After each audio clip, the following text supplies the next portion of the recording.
दोस्तों, आज की इस वीडियो में हम भारत की अंतर्राष्ट्रीय सीमा को समझने की कोशिश करेंगे।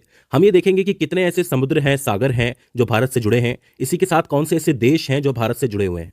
हम ये देखेंगे कि भारत के कौन-कौन से राज्य दूसरे देशों के साथ कितनी-कितनी सीमाएं शेयर करते हैं और इसका पूरा राजनीतिक विवरण क्या होगा। इसको करने का फायदा ये है कि आपके दिमाग में एक पूरा राजनीतिक नक्शा फिक्स हो जाएगा और आप अपना आंसर ठीक तरीके से बना सकते हो। ठीक है, तो ज्यादा देर ना करते हुए हम शुरू करते हैं। देखिए, भारत से सागर भी जुड़े हैं, महासागर भी जुड़े हैं और देश भी जुड़े हैं।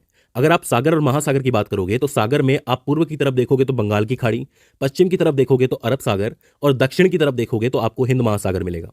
ये जो पूरा तटीय क्षेत्र है समुद्र का, वो तकरीबन 7,516.6 किलोमीटर का है। यानी कि इतने विस्तार के साथ ये फैला हुआ है।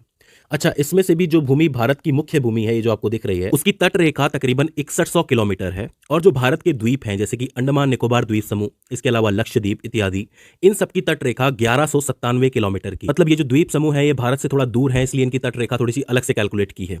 इसके अलावा भारत के जो 9 राज्य हैं, जिसमें पश्चिम बंगाल, उड़ीसा, आंध्र प्रदेश, तमिलनाडु, केरल, कर्नाटका, गोवा, महाराष्ट्र और गुजरात सीधे सीधे समुद्र से जुड़े हुए हैं। और 4 ऐसे केंद्रीय शासित प्रदेश हैं, जिसमें अंडमान निकोबार द्वीप समूह, लक्षद्वीप, पुदुचेरी और दमन व दीव हैं, जो सीधे समुद्र से जुड़े हुए हैं। तो आपसे पूछा जा सकता है कि वो कौन से राज्य और केंद्र शासित प्रदेश हैं जो सीधे सीधे समुद्र के साथ अपनी तट सीमा शेयर करते हैं। समुद्र का सिस्टम आपको समझ में आया कि कौन से राज्य हैं और कौन से केंद्रीय शासित प्रदेश हैं। इसके बाद हम बात करते हैं पड़ोसी देशों की सीमाओं की। अब आप पड़ोसी देशों की बात कर रहे हो तो यूं तो 7 ऐसे देश हैं जिनके साथ भारत अपनी भूमिगत सीमा शेयर करता है, साझा करता है। लेकिन स्टूडेंट्स कंफ्यूज होकर के 8 लिखते हैं और ये जो कंफ्यूजन है, ये बार बार होती है। क्यों होती है ये मैं आपको बाद में बताऊंगा। फिलहाल हम पड़ोसियों की बात कर लेते हैं। अब चूंकि बात पड़ोसियों की हो रही है तो सबसे पहले हमारे जहन में पाकिस्तान का नाम आएगा। पाकिस्तान और भारत की सीमा रेखा तकरीबन 3310 किलोमीटर लंबी है और ये दुनिया की सबसे जटिल सीमाओं में से एक है। इसे रेड क्लिफ सीमा के नाम से जाना जाता है और इसका निर्धारण 17 अगस्त 1947 को हुआ था। मैं आपको बता दूं कि भारत के 3 राज्य और 2 केंद्रीय शासित प्रदेश हैं जो पाकिस्तान से सीधे सीधे सीमा साझा करते हैं। इनमें जो राज्य है वो है पंजाब, जो 547 किलोमीटर की सीमा साझा करता है, राजस्थान 1035 किलोमीटर, गुजरात 512 किलोमीटर। लद्दाख और जम्मू कश्मीर जो कि केंद्र शासित प्रदेश हैं, वो संयुक्त रूप से 1216 किलोमीटर की सीमा पाकिस्तान के साथ शेयर करते हैं। तो कुल मिलाकर के ये 3 राज्य और 2 केंद्र शासित प्रदेश हो जाते हैं। इसके बाद दूसरा पड़ोसी है अफगानिस्तान, जिसकी 106 किलोमीटर लंबी सीमा हमारे भारत से लगती है। लेकिन जिस एरिया से वो सीमा लगती है वो फिलहाल पाकिस्तान ऑक्यूपाइड कश्मीर के नाम से जाना जाता है। तो आप इतना याद रख सकते हैं कि पीओके की 106 किलोमीटर की सीमा अफगानिस्तान से लगती है। इसके बाद आता है हमारा सबसे इंपॉर्टेंट पड़ोसी, जो कि है चीन।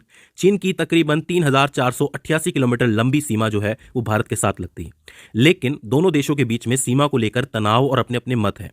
चीन का कहना यह है कि उसकी जो सीमा है वो 2000 किलोमीटर लंबी है भारत के साथ, लेकिन भारत कहता है कि ये 3488 किलोमीटर है। इस सीमा में मुख्यतः अरुणाचल प्रदेश 1080 किलोमीटर की सीमा शेयर करता है, उत्तराखंड 463 किलोमीटर की, हिमाचल प्रदेश 345 किलोमीटर की और सिक्किम 220 किलोमीटर की। 31 अक्टूबर 2019 के बाद जहां लद्दाख को एक केंद्र शासित प्रदेश बनाया गया था, तो उसकी 1597 किलोमीटर लंबी सीमा जो है वो चीन के साथ लगती है।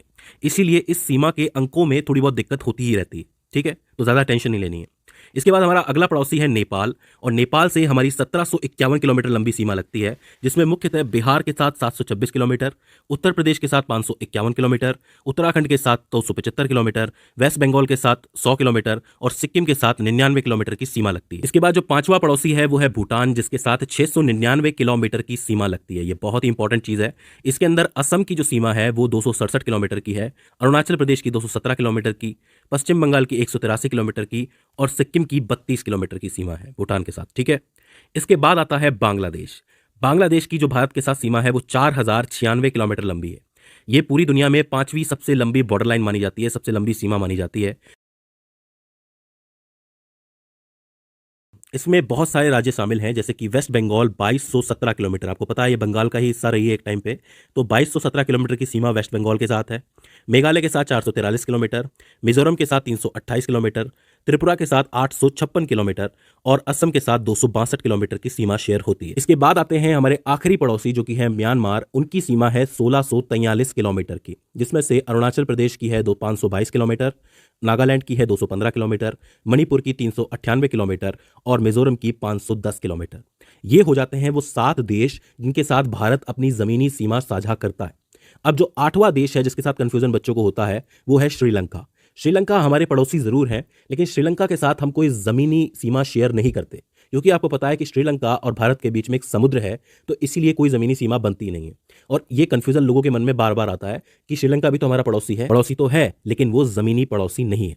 तो दोस्तों ये हो जाते हैं वो 7 देश जिसके साथ भारत अपनी अंतर्राष्ट्रीय सीमा शेयर करता है। मुझे उम्मीद है कि आपको ये चीज़ समझ में आई होगी। अब आप ये कहेंगे कि क्या हमें ये नंबर्स याद रखने हैं? देखो, नंबर्स याद रखने में दिक्कत नहीं है, ये आपको धीरे-धीरे करके याद भी हो जाएँगे 2-3 बार के अंदर। लेकिन मेन चीज़ ये है कि आपको एक नक्शा क्लियर होना चाहिए कि किसके साथ कितनी अंतर्राष्ट्रीय सीमा शेयर हो रही है। देखिए, राजनीतिक विज्ञान के किसी भी सवाल का जवाब बनाने के लिए अपने अड़ोसी-पड़ोसी सीमा को देखना बहुत ज़रूरी हो जाता है, ठीक है? तो ये चीज़ आपको ज़रूर याद रखनी है। तो दोस्तों, मुझे उम्मीद है कि ये वीडियो आपके लिए हेल्पफुल साबित रही होगी। अगर इसके बाद भी इसके अंदर आपको कोई क्वेरी आती है, कोई दिक्कत आती है या फिर हमसे कोई गलती हो जाती है, तो आप हमें कमेंट सेक्शन में बता सकते हैं। तो दोस्तों, आज की इस वीडियो के अंदर बस इतना ही। See you in the next one.